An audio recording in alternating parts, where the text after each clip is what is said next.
Swami Vivekananda. Chapter 1, Concentration, its spiritual uses. Now, concentration is explained. Yoga is restraining the mind of chitta from taking various forms, vrittis. A good deal of explanation is necessary here. We have to understand what chitta is and what are these vrittis.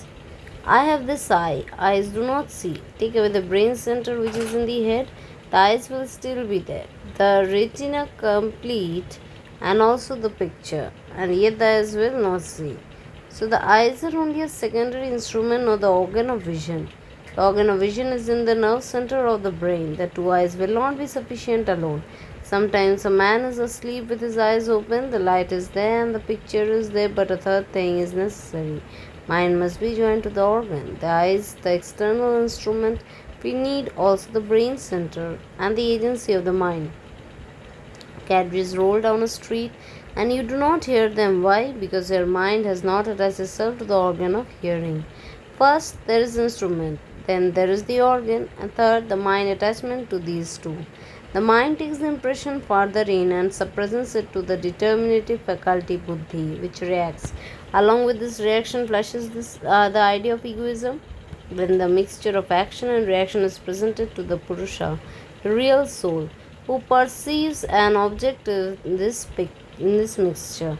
The organs, indriyas, together with the mind, manas, the determinative faculty, buddhi, and egoism, ahankara, from the group called the antakarana, the internal instrument.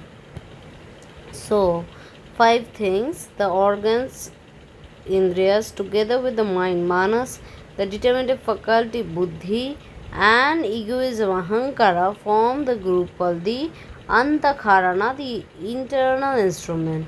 There are various processes in the mind stuff called chitta. The waves of thought in the chitta are called vritti. The whirlpool is the literal translation. What is thought? Thought is a force, as is gravitation or repulsion. It is absorbed from the infinite storehouse of force in nature. The instrument called chitta takes hold of that force, and when it passes out at the other end, it is called thought. This force is supplied to us through food, and out of that food, the body obtains the power of motion, etc. Others, the finer forces, it throws out in what we call thought.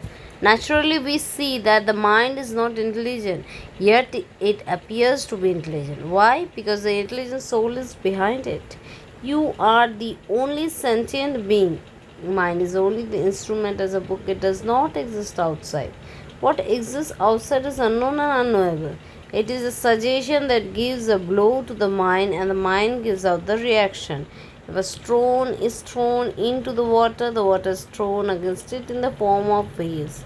The real universe is the occasion of reaction of the mind. A book form or an elephant form or a man form is not outside. All that we know is a mental reaction from the outer suggestion. Matter is the permanent possibility of sensation, said John Stuart Mill. It is only the suggestion that is outside. Take an oyster for example. You know how pearls are made? A grain of sand or something gets inside and begins to irritate it, and the oyster throws a sort of enameling around the sand, and this makes the pearl. The whole universe is our own enamel, so to say, and the real universe is the grain of sand. The ordinary man will never understand it, because when he tries to, he throws out an enamel, sees only his own enamel. Now we understand what is meant by these vrittis. The real man is behind the mind, and the mind is the instrument in his hands, and it is his intelligence that is percolating through it. It is only when you stand behind it that it becomes intelligent. When man gives it up, it falls to pieces and is nothing. So you understand what is meant by chitta. It is the mind stuff, and vrittis are the waves and ripples rising in it when external causes impinge on it. These vrittis are our whole universe. The bottom of the lake we cannot see because its surface is covered with ripples. It is only possible when the ripples have subsided and the water is calm for us to catch a glimpse of the bottom.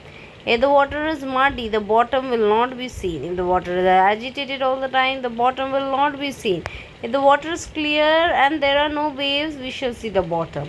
The bottom of the lake is our own true self. The lake is the chitta, and the waves are the vrittis. And this mind is in these three states. One is darkness, which is called tamas, just as in brutes and idiots. It only acts to injure others. No other idea comes into the state of mind. Then there is the active state of mind, rajas, whose chief motives are power and enjoyment. I will be powerful and rule others. Then at last, when the waves cease and the water of the lake becomes clear, there is the state called sattva, serenity, calmness. It is not inactive but rather intensely active. It is the greatest manifestation of power to be calm. It is easy to be active. Let the rains go and the horses will drag you down. And one can do that, but he who can stop the plunging horses is a strong man, which requires the greatest strength, letting go or restraining. The calm man is not the man who is dull, who must not mistake sattva for dullness or laziness. The calm man is the one who has restrained of these ways, activities, the manifestation of the lower strength, calmness of the superior strength.